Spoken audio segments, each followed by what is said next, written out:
Hello, everyone. Thanks for joining us. We're here today with Deborah Roof.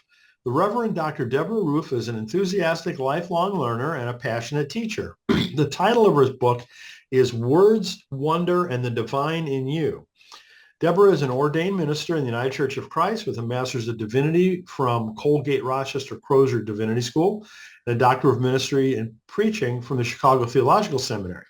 Deborah is fluent in French, holds a master's degree in French literature, and taught French for over 20 years. Intrigued by ancient archetypical wisdom, Deborah studied and became a certified Veritas, is that the right? Yep, Veritas. Labyrinth facilitator. Deborah and her wife Liz have 4 adult daughters, their daughters' 4 spouses, and 7 grandchildren. I also should mention that Deborah is an alum of our Writers Workshop at the Wild Goose Festival. Deborah's book is being published by Peter E. Randall Publisher, and you can learn more about the book and about her work at deborahroof.com and perpublisher.com. So Deborah, congratulations so much on your great work, and thanks for joining us. Thank you, Brian. I really appreciate this opportunity. So before we get into the book, is there anything else that you'd like the people know about you? Do you know, I think there might be. In today's world, people are always looking for answers, and very often they're looking for the right answer. And I think I want people to know that when you pick up my book, I don't think I'm right. And I don't think that we need to always cling to that rightness. It's about our experience.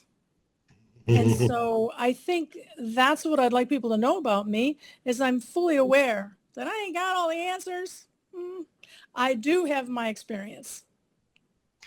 Well, I just had a conversation not too long ago with someone about the whole concept of living in the gray, Oh, which, was a very important learning for me several years ago. So I hear you. yes. Sometimes the questions are much more Yes, life-giving. absolutely. Mhm. Absolutely. And asking a better question. Yes, that's true. So before we talk about your book specifically, would you like to tell us more about some of your previous work? So I was a teacher of French and Spanish for 20 years. And then being coaxed into the church, um, I still was a teacher, and it became teaching faith, teaching the stories, the sacred stories. And so, to describe me, lifelong learner, absolutely. Teaching and learning, um, that's to me the quest that we're on. And it's the road to understanding one another. Amen. Amen. So let's talk about the book. I mean, as I mentioned, the title, Words, Wonder, and the Divine in You. So what made you decide to write a book? Well, I've always been intuitive and a borderline mystic without having the words to describe that. And I knew in my heart that one day I would write a book. Hmm. Did not know what it would be. And each decade, well, maybe my book will be about this, and maybe my book will be about this, and maybe it's this. And so this decade is Words, Wonder, and the Divine in You is the book that was birthed.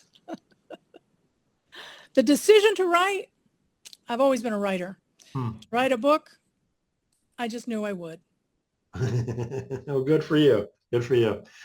Um, so the book's divided into 3 sections: Words Matter, Wonder Matters, and Spirituality Matters. So why did you decide to structure the book in that way? As I said, I'm very intuitive, and I write and I pour myself out, and then I look and see what bubbles to the top.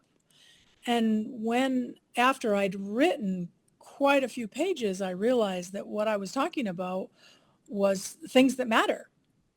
And as soon as I said that, things that matter, then I looked again at what I had written, and oh yeah, words are really important, um, and the way we speak and the power, and then wonder. It is just such a powerful word, and it's such a fabulous way to be in the world, is to look at the wonder because we're surrounded by it. And the divine in you is kind of biblical, I think. Kinda, yeah. Kinda, yes.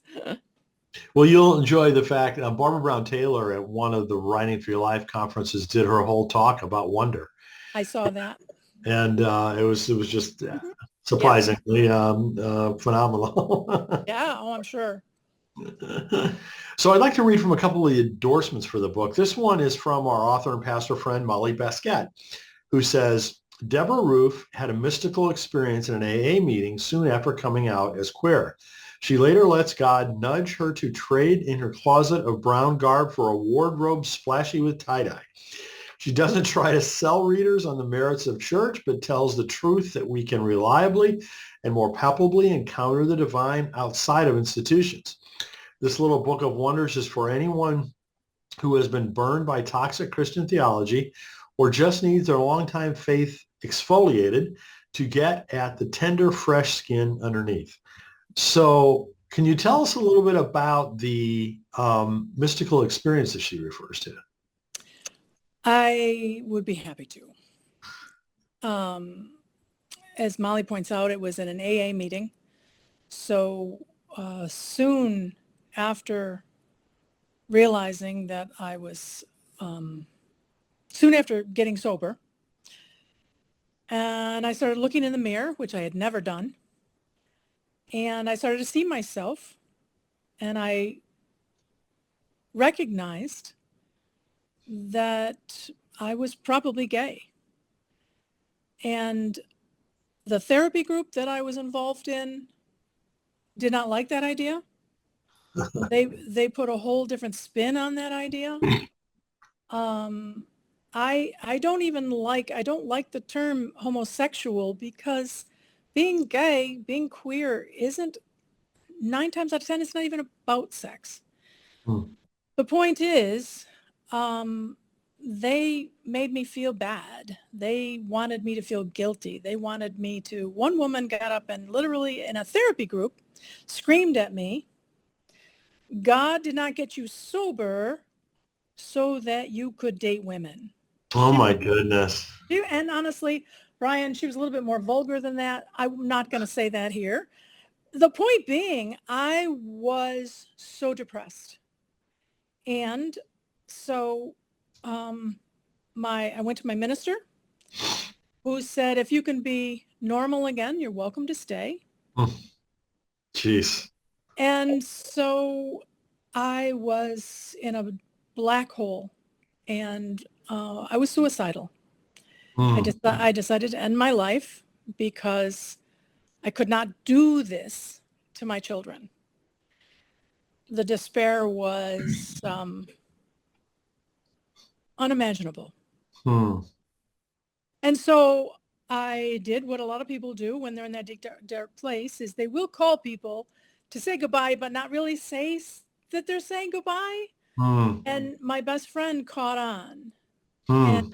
and she said, you need to be at my house, Deborah. It'll take you 14 minutes to get here. And if you're not here in 15 minutes, I will never forgive you. And she hung up the phone. Oh. Well, here's a note for anyone who's ever dealing with someone in a deep, deep, deep, dark depression, is because they are in that black hole, they will obey instructions. Hmm. So I did.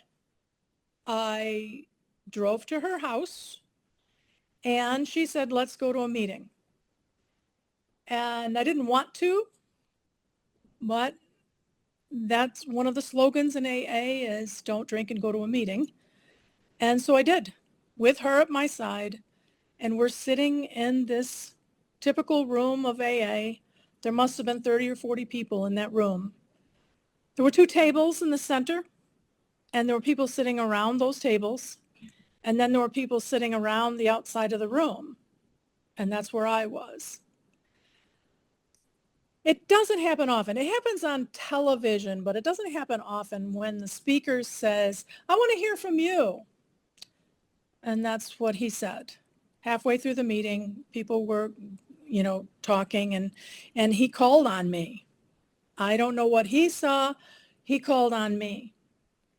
And I said, you want to hear what I have to say? This is what I have to say. And it's a blur, Brian, what I said. I was hurt and angry. I was destroyed. Mm. And I just spewed and spewed. And as I spoke, it still gets to me. This was 30 years ago, and it still gets to me. People turned their heads to look at me, and their heads started to glow. There was a glowing light behind each head. And then there was a string of light from my heart to their heart. Wow. Well, one right after another. And by then I was really crying and really sharing. And the room was full of light. And I saw what looks like a spider web, a web.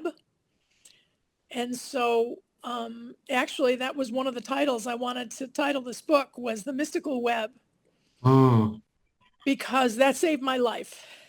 Wow.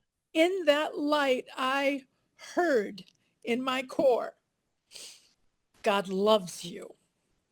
There is no question. And I carry that. And I know that's true of every living being.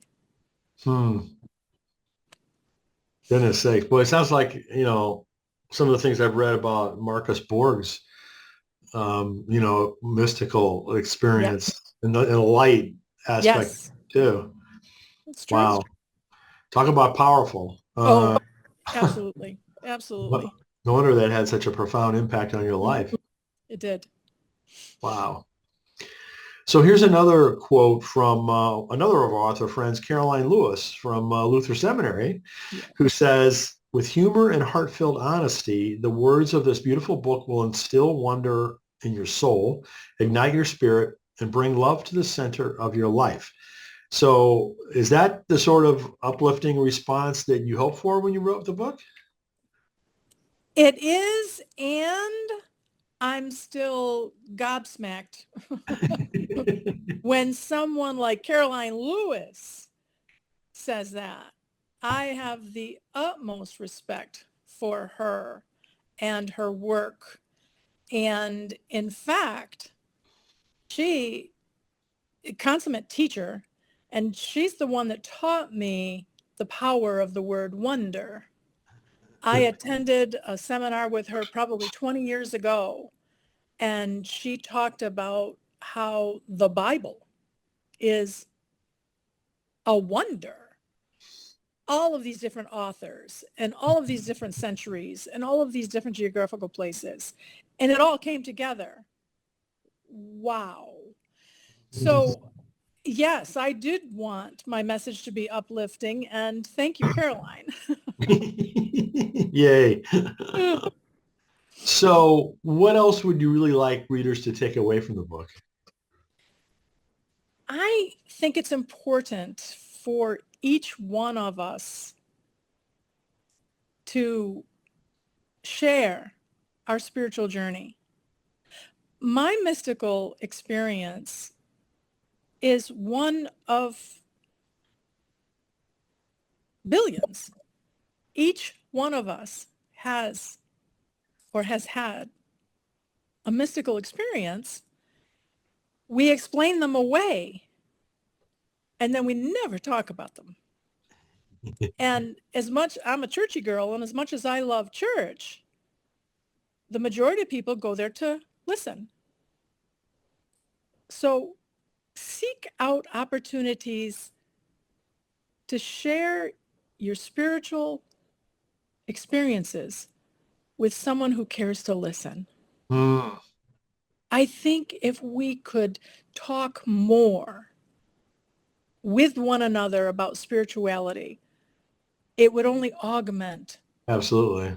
our spirituality. Absolutely. Well, I mean, it's like, I grew up in corporate America and you're not supposed to talk about, politics, religion, or sex, right?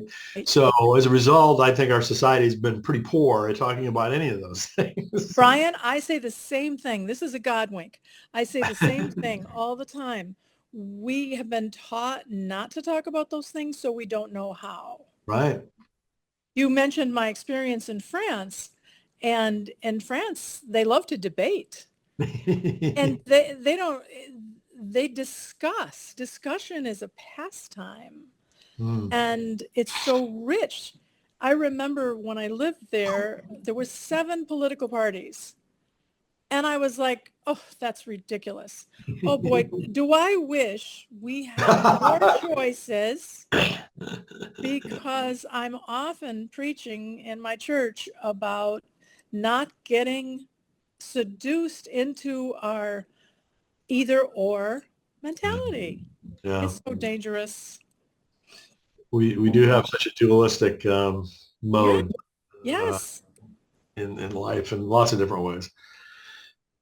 So, you know that our audience consists of quite a few early stage writers, and this is your first book, if I'm not mistaken. Yes. My first book. So, can you talk a little bit about the challenges that you faced in writing the book and getting it published? I can. Um, and um, when you say challenge, I want to add something to the challenge. Sure. Selling it. Okay, so writing the book, this book happened because I set up a schedule. I set up a schedule and I made myself stick to the schedule. So many pages by this date, so many pages by this date, so many pages by this date. And I kept that schedule. And then I had down the calendar, I said, I want my first group of readers to read the first draft on this date. And then I gave myself a schedule for my rewrites.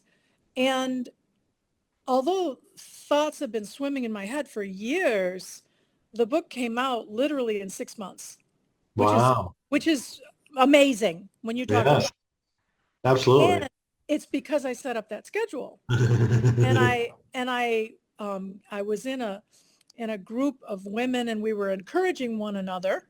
So that's a good thing to do, is get with others who also have a goal. And it doesn't have to be writing. It could be any kind of goal, and help one another, be believing mirrors for one another.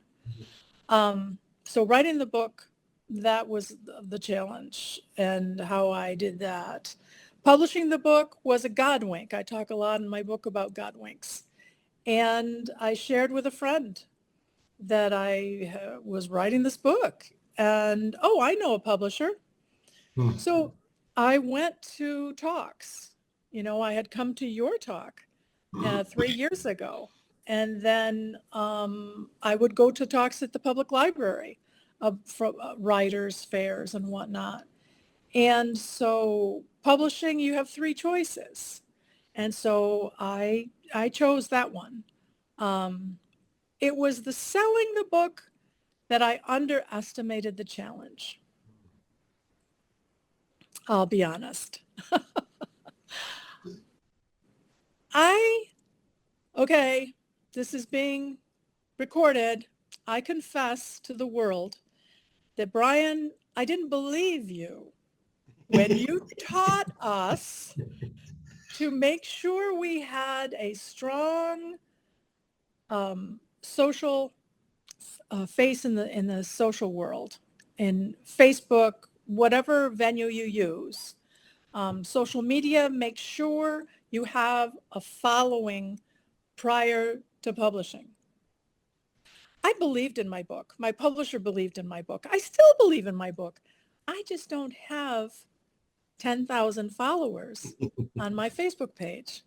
And you said, make sure you have a big audience. And that's what's happened. The 400 people who know me have purchased my book, and they love it. It's wonderful. I get such good feedback from people who read it, but people who don't know me. So become known. If you care about selling what you've written, do follow Brian's instructions and get that social media platform going. Well, unfortunately, there isn't any other choice. Well, I mean, whether it's social media or not isn't the point. It's awareness. It's It's like if aware, no one knows about your book, they can't get right, interested in it. They can't buy it or whatever. So somehow you have to build awareness about your book. right. And, you know, unfortunately or fortunately, social media and other online tools Mhm. are one of the major ways to accomplish Right, that. I mean, you can certainly go out and make speeches, you know, in right, front of people as much as you can, right? Which is a right, good thing too. But, you know, any of these avenues are relatively limited in scope and take time to develop. right, And people don't realize that you need to start, you know, I right. love the title of this one book, Dig Your Well Before You're Thirsty. Yes, that's it. That's it right there. That's it. I had two pro- um, two different libraries invited me to come the first month, my published date, and then two bookstores, and only people who know me came. So that's it. The broader audience is Mhm. necessary. And it's difficult. I mean, it's gotten more difficult, quite frankly, from what I've seen over the Yeah. last few years. Yes. Yes. So what other advice do you have for new writers? Do it. Just do it. Just just make the decision. If you're anything like me, you've been saying for decades, I'm going to write a book. So just do it and get it done and get it out and have it read by some people. And if you really like writing, then get a social media platform where you can share your ideas. And it's important that we all share our ideas. We are so clever. We all have really good things to say, and so often we feed on each other's positivity. And Oh yeah, isn't that what we need right now in our world is more yeah, light? absolutely, absolutely. So I have to ask you if there's any future books or other kinds of projects that you have in mind that you're able to talk about. There is another book scrambling around up there. In the what is it? Hercule Poirot says the gray matter. Um, so as a churchy girl, the greatest commandment, to love the Lord your God with all your mind, heart, soul, and strength, to love your neighbor as yourself. And people say that so fast that they listen to the first two, love God, love neighbor. I'm supposed to love God, love neighbor. Yeah, the last word is yourself. Hmm. And we are a culture of people who do not give ourselves credit. Some of us don't or treat ourselves worse than we would treat our enemies. We say things to ourselves that are negative. And so I think that would be the book that I would want to share is how to love yourself, Hmm. how Hmm. to be your own best friend. Well, I think that could help everyone. So, Yes. Yes. well, Deborah, I'm really thrilled that you made this book happen. You know, as Thank I said you. again, this is the title is Words, Wonder, and the Divine in You. I always love when some of the alum of our efforts make it to the point and they actually have a book published and they can I talk know. about it with us. So thank you for doing that. And again, everyone go to deborahroof.com and learn more about all of Deborah's work. Thank you, Brian, so much. Thank you.